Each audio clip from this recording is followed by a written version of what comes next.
I decided to surprise my daughter by visiting her for Thanksgiving, but I never could have imagined what I would hear there. 3 days before Thanksgiving, I found myself standing in the middle of my small, tidy bedroom, suitcase open on the bed like a wide, waiting mouth. For weeks I had told myself I wouldn't go. I'd even told a couple of ladies at church that I was keeping it quiet this year. But that morning, when the postman dropped a bundle of letters through the slot and one of them was a Thanksgiving card from Anna, my daughter, I felt a tug. The card was nothing fancy. A store-bought thing with an orange border and a big cartoon turkey in the middle. But inside, in Anna's handwriting, were the words, "It would be lovely to see you." That was all. No "please come." No mention of the grandchildren, but I read it 3 times over, and each time the word lovely felt a little heavier. Lovely, I thought. Was that her way of saying she wanted me there? Or was it just politeness? I couldn't tell. Still, I decided I'd go. Not because I was sure I was wanted, heavens, I've lived too long to mistake politeness for longing, but because I missed her. I missed them all. And maybe, just maybe, this year could be different. I started with the gifts. I keep a small box in the linen closet where I tuck away little things I find on sale. Puzzle books, scented markers, a tiny sewing kit. That afternoon I spread everything out on the kitchen table, the sunlight slanting in across the yellow oilcloth. For Ruby, my granddaughter, I chose a lavender journal with a silver clasp. She's always scribbling little notes and lists. For Oliver, her younger brother, a miniature model car kit, the kind with wheels you have to snap in yourself. I wrapped them in leftover paper from last Christmas, snowflakes and candy canes, and tied each with a bit of yarn. Then I turned my attention to the pie. You can't show up for Thanksgiving without something homemade. My peach cobbler has been my signature dish since the early 80s, when I first learned how to keep the crust both tender and crisp. The secret is to mix a spoonful of sour cream into the dough, and to sprinkle the top with just enough raw sugar so it catches the light after baking. I laid out the peaches, frozen this time of year, but good ones I'd put away in August. As they thawed, I dusted my rolling pin with flour and pulled my old ceramic pie dish from the cupboard. It's the one with the tiny chip on the edge, the dish I used to bake for bake sales and PDA potlucks when Anna was little. While I worked, I hummed Autumn Leaves under my breath. And for a moment I could almost imagine I was back in my old kitchen in the house where she grew up, the smell of cinnamon drifting through the rooms. When the cobbler was in the oven, I moved to my wardrobe. The navy cardigan was an easy choice. Soft wool, warm but not bulky, it falls just right at the hips. I've always thought it made me look put together, even if my hair was a little flat or my shoes needed polishing. I folded it carefully and placed it on top of a pair of pressed slacks and my good blouse, the cream one with the pearl buttons. I packed slowly, stopping now and then to sit on the edge of the bed. My knee has been touchy these past few months, especially in the damp, and the forecast said rain for Wednesday. Still, I added my walking shoes just in case we went for a stroll after dinner. I even tucked in a little tin of butter cookies for Anna. They were her favorite when she was a girl, though I wasn't sure she still liked them. The suitcase was nearly full when I found myself holding an old photograph, one I keep in the drawer beside my bed. It's from a Thanksgiving in 1995. Anna and I standing side by side in the kitchen, each holding a pie. Her hair is pulled back in a messy ponytail, and I'm wearing my apron with the sunflowers. We're both smiling, the kind of smile you don't think about because it just happens. I slipped the photo into an envelope and put it in my purse. Maybe I'd show it to her. Maybe it would remind her of something we used to share. As the pie cooled on the counter, I closed the suitcase. The latch clicked, and in that sound there was a finality, like I'd committed to something I couldn't easily take back. I glanced at the clock. 3 days. 3 days until I would sit at her table again. I told myself it would feel like coming home. I told myself that even if it didn't, I'd be glad I'd tried. That night, I set the suitcase by the front door. The pie I wrapped in foil and slid into the freezer. It would travel better that way. I made myself a cup of tea and sat in the living room with the lamplight pooling around me. The room felt very quiet. I thought about what to say when I saw her. It's been too long. Or maybe you look wonderful. I imagined her face, the way she used to tilt her head when she was listening. I imagined the grandchildren running to hug me. I know better than to expect too much, but hope is a stubborn thing. It doesn't need much space to grow. Just a card in the mail, a few careful words, and the memory of what used to be. When I went to bed, the suitcase was still there by the door, ready. In the dark, I lay awake, counting backwards from 3, and wondering if lovely might, after all these years, still mean welcome. Wednesday morning arrived with the kind of cold that settles into your bones before you've even had your first sip of coffee. I was up before the sun, padding around the kitchen in my slippers, making sure everything was in order. The cobbler was still snug in its foil wrap, the gifts wrapped and tucked into the suitcase, my cardigan folded neatly on top. I checked the bus ticket twice, though I'd memorized the time days ago, 11:15 a.m. Platform 3. It's a habit of mine, checking and rechecking. It's not just about being careful. It's about giving myself the comfort of knowing I haven't forgotten anything important. By 9 o'clock I was dressed and ready, my hair combed back and fastened with the good tortoiseshell clip I keep for occasions. I slipped into my coat, lifted the suitcase, it felt heavier than I remembered, and stepped out into the brisk air. The bus station wasn't far, but I called for a taxi anyway. My knee had been murmuring its discontent for weeks, and I didn't want to tempt it with a long walk on damp pavement. The driver was a quiet man, the kind I like. No unnecessary chatter, just the steady hum of the engine as the city slid past the windows. At the station, the crowd was thick with travelers, people clutching bags, children chasing each other between the benches, the loudspeaker calling out destinations in a flat, crackling voice. I checked the board, my bus was on time. I shifted my suitcase from one hand to the other and started toward the platform. That's when it happened. My right foot caught on the edge of the concrete step, and before I could steady myself, my knee buckled. I went down hard. The pain was immediate and sharp, a hot sting shooting up my leg. My palms scraped against the cold stone, and my coat, my good wool coat, brushed against a streak of something dark and greasy. I sat there for a moment, half in shock, until a man's voice broke through. "Ma'am, you all right?" I looked up.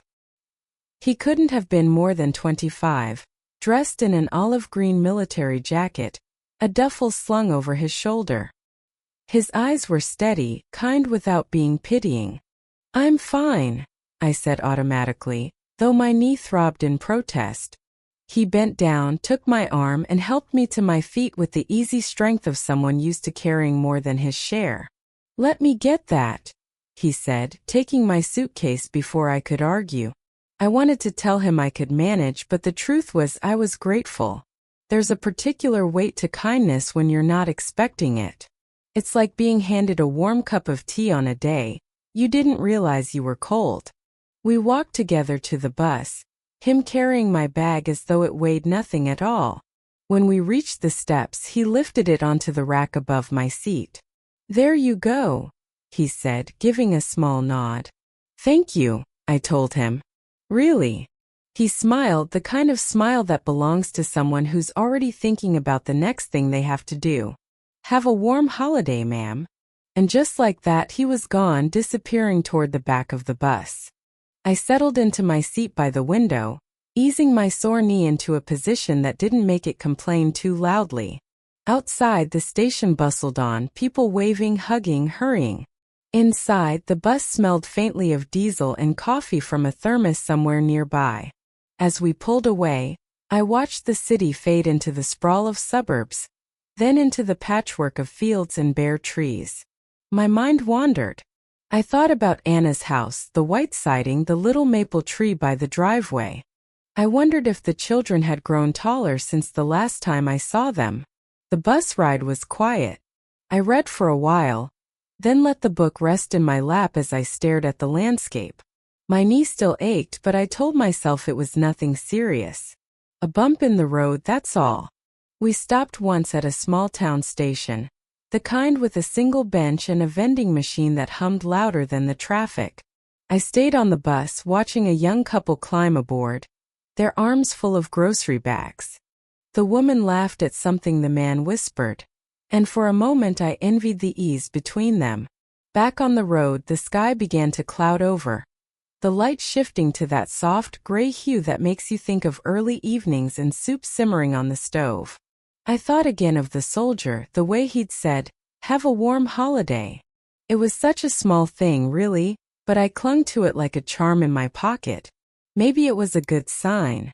By the time the bus reached my stop, the air was damp with the promise of rain. I stepped down carefully, suitcase in hand, and took a deep breath. Anna's house was just a short ride away now. My knee protested as I moved, but I told myself that in a few minutes I'd be at her door. The smell of dinner in the air, the sound of familiar voices. And for all my worries, for all the years between the way things used to be and the way they are now, I let myself believe, just for that moment, that I was heading toward something good. The taxi from the bus stop took less than 10 minutes, but I spent every second of it looking out the window, watching the streets grow more familiar. This was the part of town where the houses stood close together, each with a small yard and a front porch just big enough for a chair or two. I'd been down this street before, many times, but it had been a long while since I'd seen it dressed in late autumn. Leaves piled up along the curbs and wreaths of dried corn husks hanging on front doors. When the driver slowed in front of Anna's house, I noticed she'd painted the siding. It was a fresh, pale yellow now instead of the white I remembered. The little maple tree in the front yard had grown tall and thin, its branches bare except for a few stubborn brown leaves. I paid the fare, thanked the driver, and stepped out with my suitcase in one hand and the cobbler in the other. My knee gave a small twinge as I crossed the walkway, but the smell of roasting turkey drifting from somewhere nearby made me quicken my step. Anna's house didn't have a front door that guests used. Family and friends came around the side, through the wooden gate that led into the backyard. That's where the big gatherings happened, especially in good weather. Today, though, the sky was overcast, the air damp, and I wondered if they had set up tables under the covered patio. As I rounded the corner, the sound of voices and laughter grew louder. There's a certain hum to a holiday gathering.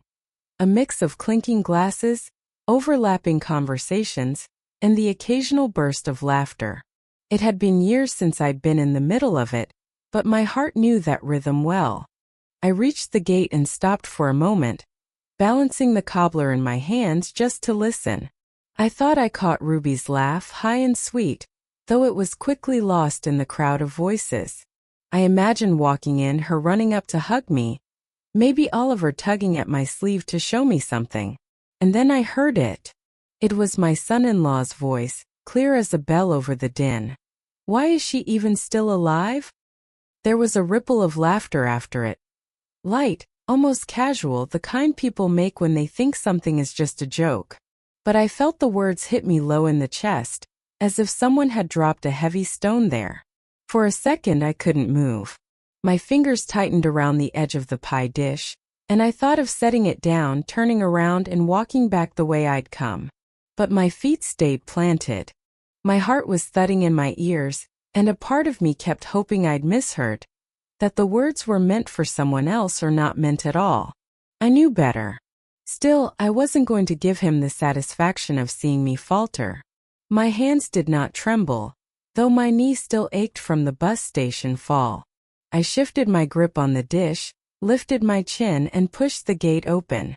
The backyard was full of people. Some I recognized, others I didn't. The patio tables were covered in festive cloths, plates already heaped with food. A portable heater hummed in the corner, and strings of small white lights hung overhead. No one looked toward the gate. No one called out, "She's here," the way they used to when I arrived at family gatherings. I stepped in and closed the gate quietly behind me, letting the latch click into place. The cobbler was still warm in my hands, the foil cover slightly loose at one corner so the scent of peaches and cinnamon drifted upward. I scanned the crowd for Anna.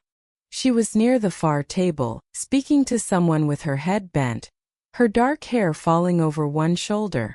I started toward her, moving carefully around the clusters of people, offering small nods to those who caught my eye. Most did not. My son-in-law stood with a group of men near the grill, holding a bottle of beer, laughing. When his gaze flicked past me, there was no change in his expression, no acknowledgement that he had said what I knew he'd said. When I finally reached Anna, she looked up and smiled, but it was the brief, polite smile you give someone in passing, not the smile of a daughter who hasn't seen her mother in months. "Mom," she said, "you made it." "I did," I answered, forcing my own smile. "And I brought the cobbler." "That's nice," she said, glancing toward the table where a spread of desserts was already laid out, pies, cakes, a tray of cookies. She didn't reach for the dish, so I kept holding it.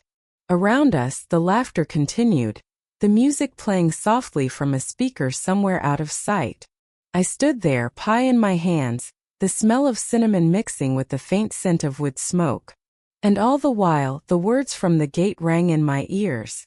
Why is she even still alive? I stood for a few moments after speaking to Anna, hoping she might take the cobbler from my hands or introduce me to the person she'd been talking to. But she turned back to her conversation almost immediately, her voice bright and animated in a way it hadn't been with me. So I stood there, shifting my weight from one leg to the other, the pie still balanced against my palms. The muscles in my arms began to ache from holding it so long, but I wasn't about to set it down in some corner like an afterthought. I spotted an empty chair at the far end of one of the long tables, next to a man I didn't recognize who was busy scrolling through his phone. The chair looked wobbly, one leg shorter than the others, but it was open. I made my way over, murmuring "excuse me" to people who didn't move aside and barely looked up. When I sat, the chair shifted under my weight, and I had to steady myself by gripping the edge of the table. I set the cobbler down directly in front of me. No one reached for it. No one even asked what it was. I glanced toward the other end of the table where the action seemed to be. A cluster of faces bent toward one another, forks lifting, hands gesturing as they talked. The laughter rolled down the length of the table but never reached me.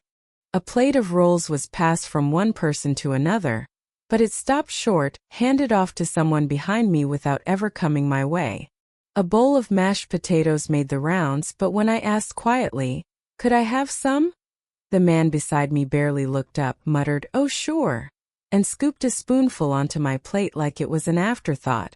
The children, Ruby and Oliver, ran by several times, chasing each other in a blur of red and green sweaters. I called out Ruby's name once, but she didn't hear me. Or maybe she did and was too caught up in her game. They never stopped to say hello, never even looked my way. From my seat, I could see my son-in-law still near the grill, talking with two other men, all of them holding drinks. Every so often, he'd laugh loud enough to carry across the yard. Each time my stomach tightened. I tried to focus on the food in front of me.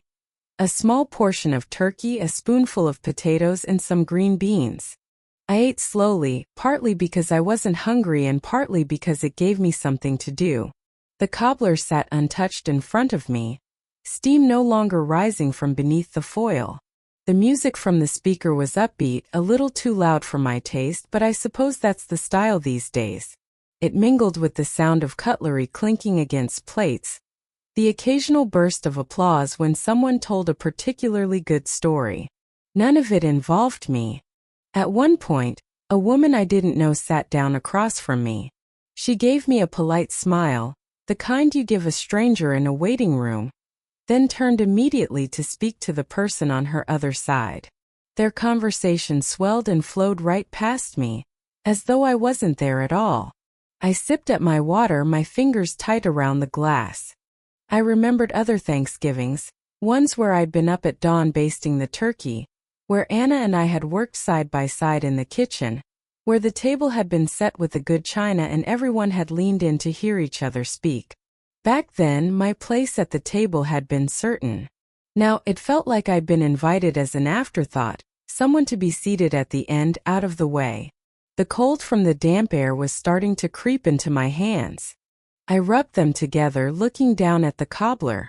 A part of me wanted to cut into it myself to take a slice just for me, but something stopped me. I think it was the knowledge that no one had asked. No one had said, "That smells wonderful, what did you make?" And that silence said more than any words could have. Ruby darted past again, her hair flying behind her. She was laughing, but it wasn't the high, delighted laugh I'd imagined hearing when I first reached the gate. Oliver trailed behind her, holding some kind of toy sword. Neither looked in my direction. I sat back in my chair and let my eyes wander over the scene. My daughter chatting easily with friends, my son-in-law enjoying his drink, my grandchildren lost in their own world. The distance between us wasn't just measured in feet. It was measured in years, in words left unsaid, in invitations that came too late or not at all. The wobbly chair shifted again under me as I adjusted my weight. I kept my face composed, but inside I felt a slow, steady ache that had nothing to do with my knee. The plates clinked, the chatter swelled, but from where I sat, it felt like listening to a radio in another room. Muffled, distant, none of it meant for me. A toast was called somewhere down the table. I saw my son-in-law stand, glass in hand, grinning. "To family," he declared, his voice booming over the yard. There was a cheer, the kind that comes easy when people feel included. Glasses clinked, laughter rippled. My own water glass stayed on the table. No one turned toward me, no one met my eye. I took another small bite of turkey, though my appetite had long since gone. The meat was dry, the potatoes lukewarm. My cobbler sat before me, its foil still in place, edges sagging now as the steam inside faded to nothing. Someone passed around slices of pumpkin pie from the other end of the table. They came on paper plates, each with a generous dollop of whipped cream.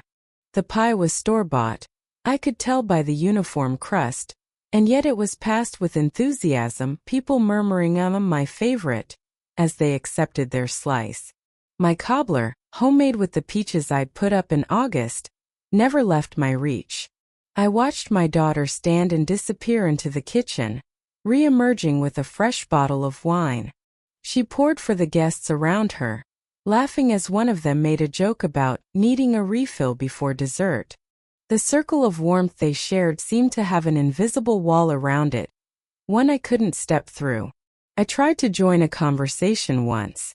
The woman across from me was talking about her new puppy, showing a photo on her phone to the person beside her. When she turned the phone slightly in my direction, I smiled and said, "Oh, what a sweet face. What breed is he?" She answered without meeting my eyes, "Labradoodle," then turned back to her companion before I could say another word. The music from the little speaker had switched to something faster now, a lively beat that made the younger guests tap their feet or nod along. I caught a faint scent of cinnamon from somewhere. Not from my pie, but maybe from a candle or spice cider. It should have been comforting. Instead, it made me think of all the years I'd filled my own kitchen with that smell. How it used to mean welcome home, togetherness. I set my fork down and folded my hands in my lap. Around me, the laughter rose and fell like a tide, and I was the lone rock the water never touched. When the meal wound down, plates were pushed back, chairs scraped against the patio floor, and people began to drift toward the dessert table.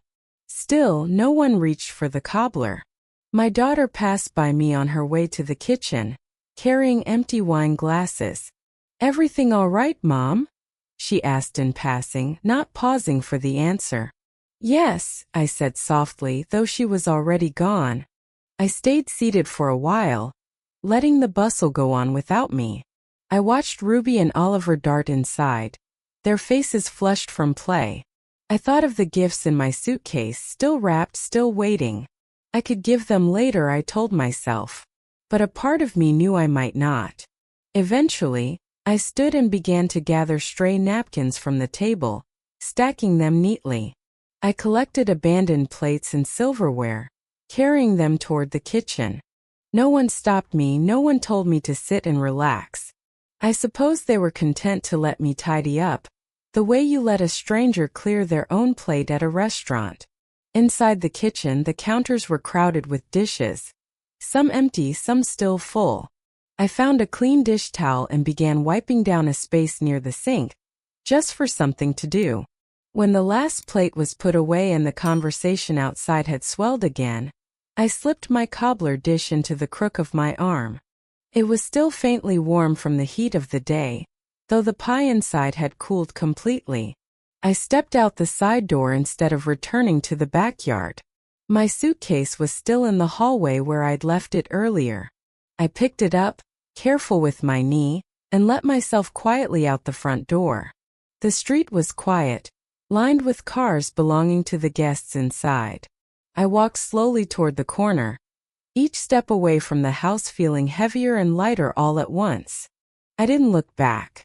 By the time I reached the bus stop, the decision had already taken shape in my mind. Not sudden, not out of spite, but a steady, cold certainty. Some doors, once closed, don't open again. The bus ride home felt longer than the one that had carried me there, though the miles were the same. The chatter of strangers around me blurred into a low hum, the sort of sound you hear but don't listen to. I stared out the window, watching the dark come on early, the streetlights blinking to life in small towns we passed through. My cobbler dish sat beside me on the seat, foil still covering it, as though I'd brought home an unspoken truth no one else wanted. When I finally unlocked my front door, the house greeted me with the familiar scent of cedar from the old coat rack, and the faint perfume of the rose soap I keep in the bathroom. I set the suitcase down in the hall, carried the dish to the kitchen, and peeled back the foil. The cobbler looked as perfect as when I'd made it. Golden crust, peaches glistening. But it felt like a relic now, something made for a moment that had never arrived. I stood there for a while, leaning against the counter looking at it. Then I covered it again and slid it into the refrigerator. I wasn't ready to decide what to do with it. The house was quiet, just the ticking of the clock in the living room and the faint hum of the refrigerator. I slipped off my coat, hung it carefully, and sat down at the kitchen table. My knee throbbed from the fall at the station, but it was a dull ache now, almost comforting in its steadiness. On the table, under the vase of dried hydrangeas, was my small stack of household papers. I pulled them toward me more out of habit than anything. That's when I saw the corner of a folder sticking out from the stack, the one labeled Anna House. I hadn't opened it in years. The tab was worn, the handwriting on the label a little faded. I hesitated, then slid it free and laid it flat in front of me. Inside was the paperwork from when I'd given Anna and her husband $40,000 from my retirement savings. The money had gone toward the down payment on their first house. I'd been so proud at the time, so sure it was the right thing to do. There was also a letter, one I'd written to go with the gift. I remember folding it into an envelope and tucking it under the check, thinking it would make the gift more personal. I unfolded the letter now, the paper soft from age, my own handwriting looping and careful. Because you're my daughter. That was all I'd written at the top. Beneath it, a few lines about wanting her to have a good start, about how families should help each other when they can. I'd meant every word. Reading it now, I felt something twist in my chest. Not regret for helping her, but a deep sadness for the woman I'd been when I wrote it. She'd believed that gestures like that created bonds, that kindness returned in some form. That woman hadn't stood in a yard holding a cobbler no one touched, hadn't heard her son-in-law ask why she was still alive. I set the letter down and pressed my fingertips to my forehead. The kitchen felt colder now, the hum of the refrigerator suddenly too loud. I thought of the other folders in my desk drawer, one for my bank accounts, one for the small life insurance policy, another for the few investments I'd managed to keep. None of it was much, but it was mine, the result of decades of careful saving, of patching clothes instead of replacing them, of baking at home instead of buying out. The thought came slow but solid, like a stone dropping into water. I don't have to leave any of it to them. It wasn't a decision yet, just the first flicker of an idea. But once lit, it wouldn't go out.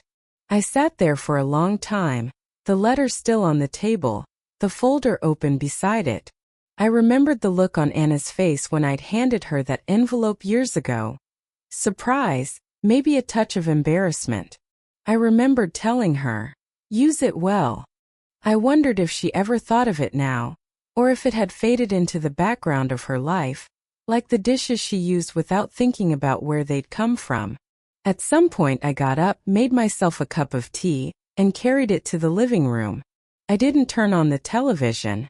I just sat in my armchair, holding the mug between my hands, staring at the quiet room around me. The decision wasn't fully formed, but I could feel it taking shape.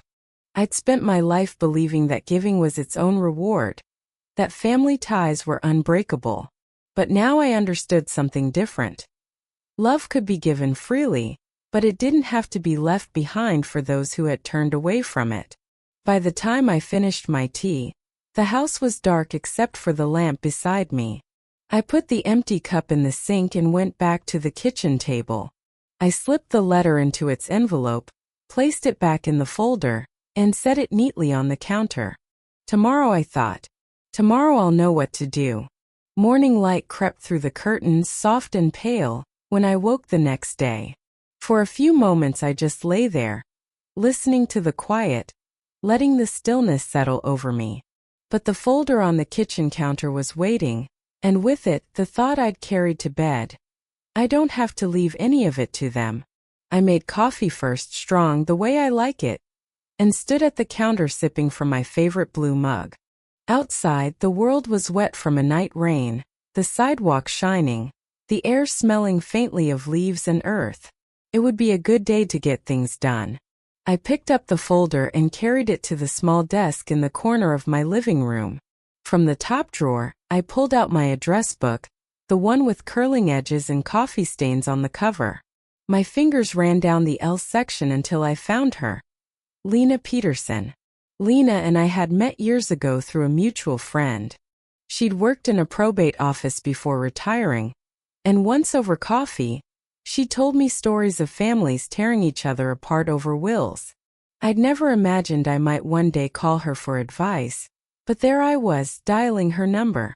She answered on the third ring, her voice warm and steady. "Well, if it isn't the great baker herself," she said. I smiled in spite of myself. "Morning, Lena. I hope I'm not bothering you." "Never," she said. "What's going on?" I hesitated. I'm not one for spilling my troubles right away, but Lena has a way of making silence feel safe. "I've been thinking about changing my will," I finally said. There was a pause. "All right," she said, her voice even. "Why don't you tell me what brought this on?"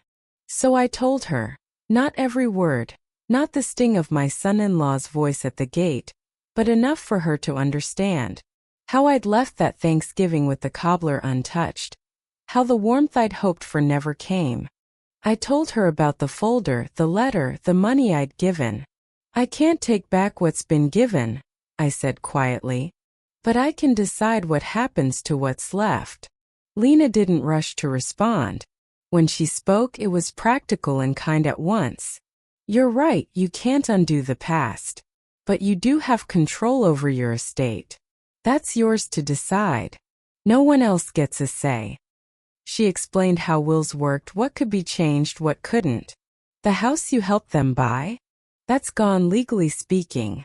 But everything else, savings, personal belongings, even the little things, you can redirect as you see fit." I found myself nodding, even though she couldn't see me. "I wanted to go to someone who cares," I said. "Then that's what we'll do," she said. "I'll give you a checklist. Write down all your assets, big and small. Then decide who gets what. Once you've got that, you go to a lawyer and make it official. It doesn't have to be complicated, but it does have to be clear. She read the list out slowly: bank accounts, insurance, personal property, investments. I wrote it all down on the back of an old envelope. When she was done, she said, "One more thing, don't wait too long. People always think they'll get around to it and then life happens. Do it while you've got the clarity and the will." "I will," I promised. We chatted a little after that, about the weather, about the quilt she was finishing for her niece. But when we hung up, I sat for a long while with the phone still in my hand, looking at the list. It felt good in a quiet way to have a plan forming. Not revenge, not spite, but a choice. My choice. I slipped the list into the folder with the letter and closed it. It was time to move forward. That evening, after the dishes were washed and the kitchen was quiet again, I sat down at the desk with Lena's list and a blank sheet of paper. Outside, the street lamp cast a soft glow through the curtains, and the shadows of the maple tree danced gently across the wall. I placed the clean sheet in front of me and wrote my daughter's name at the top, Anna Marie Thompson, in neat, deliberate letters. Then I stared at it for a long time. It was a beautiful name. I'd chosen Anna after my grandmother, a woman who could turn scraps into supper and never left a guest hungry. Marie had come from a dear friend I'd had in school, someone who'd once stood up for me when others turned away. Every part of the name meant care, protection, love.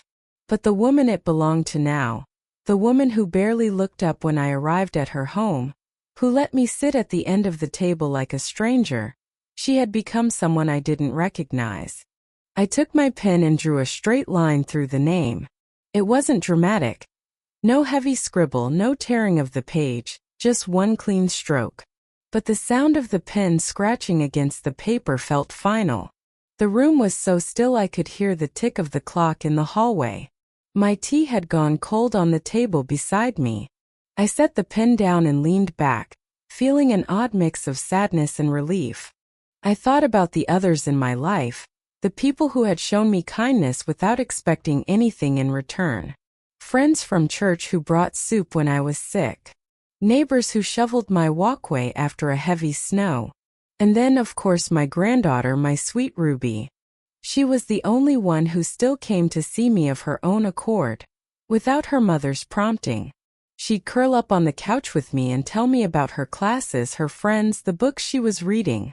She had her own life now, grown and married, but when she visited, it felt like old times, like family was supposed to feel. That thought warmed me enough to get up and put on the kettle again. While the water heated, I pulled out my recipe box from the pantry. It's a small wooden box with a hinged lid, worn smooth from years of handling. Inside, there are index cards in my handwriting and a few in my late husband's, each one a piece of our family's story. I found the card for my blueberry pie, the one I'd made for birthdays, Sunday dinners, and once for Ruby's high school graduation. I decided to bake one tonight, not for a holiday, not for anyone else's table, but for me.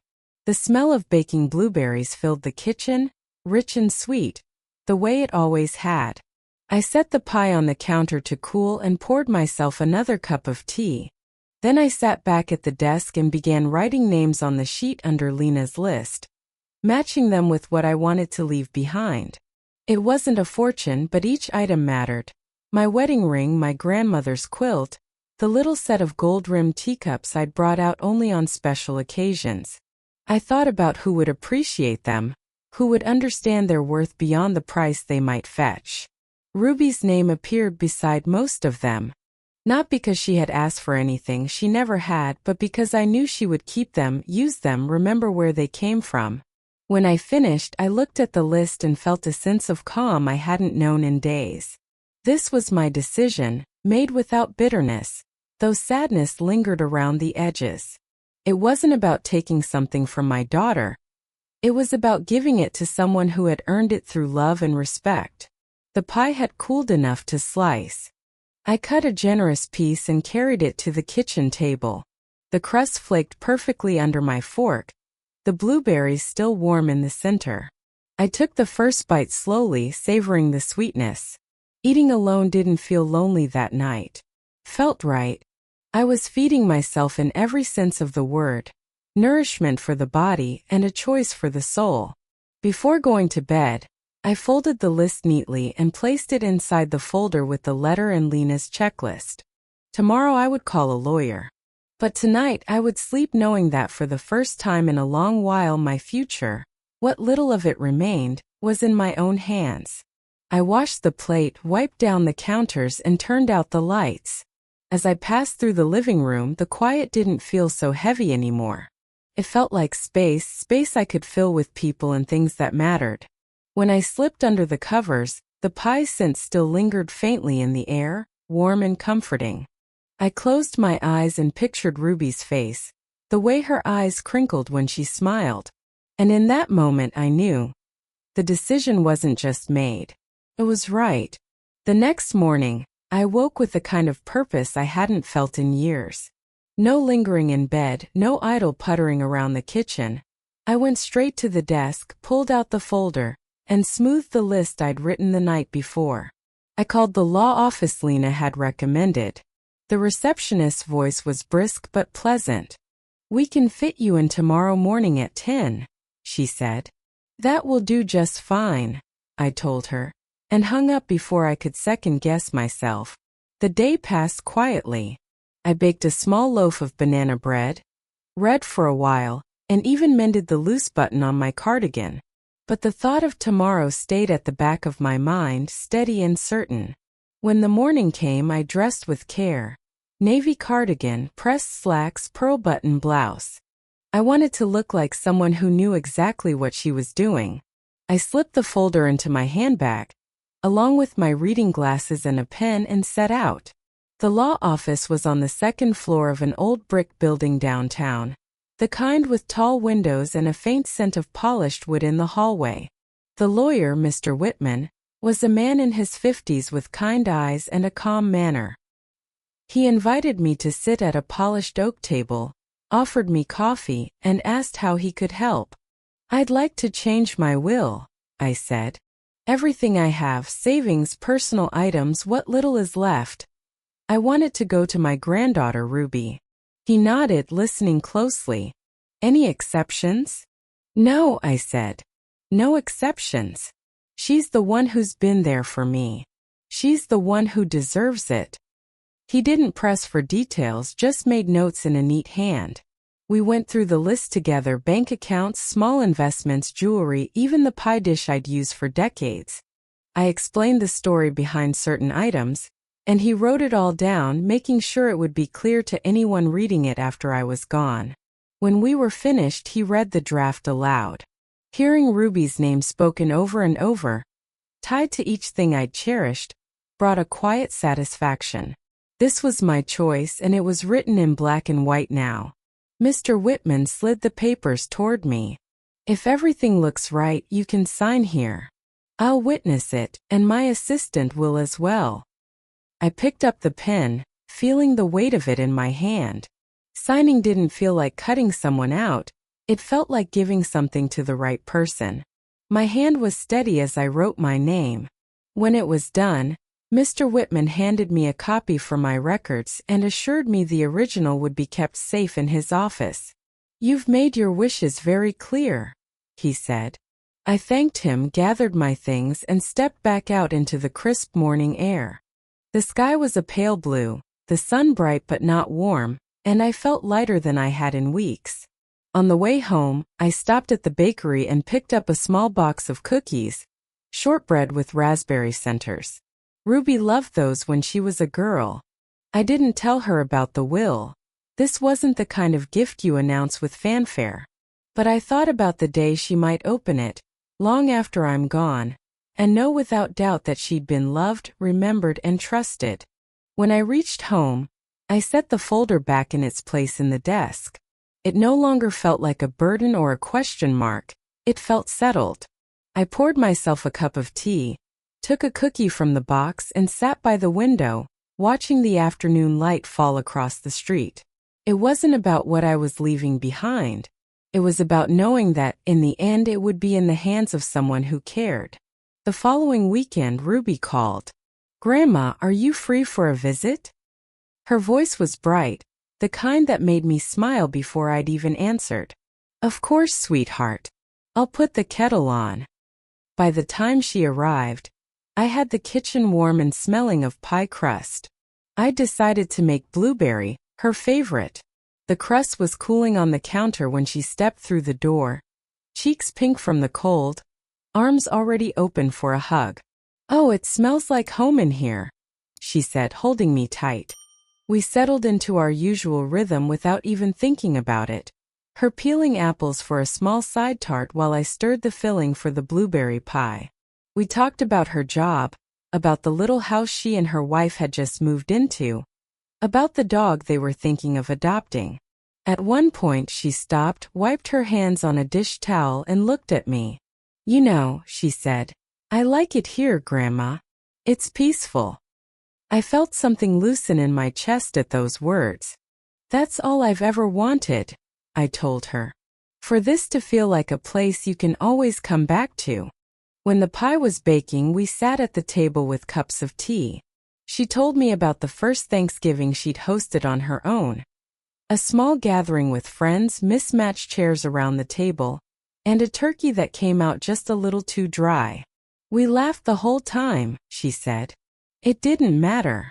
We were together." Listening to her, I realized that while I couldn't change the coldness of that last Thanksgiving with Anna, I could choose what I built from here on. And Ruby, open, loving Ruby, was part of that choice. When the timer dinged, we pulled the pie from the oven. The crust was golden, the blueberries bubbling at the edges. We each took a slice while it was still too hot, burning our tongues a little but not caring. "This is perfect," Ruby said through a mouthful, grinning. I laughed, and it felt good, real laughter, not the polite kind you give when you're just filling silence. We stayed at the table long after the pie was gone, the kitchen filled with the comfortable hum of two people who love each other without condition.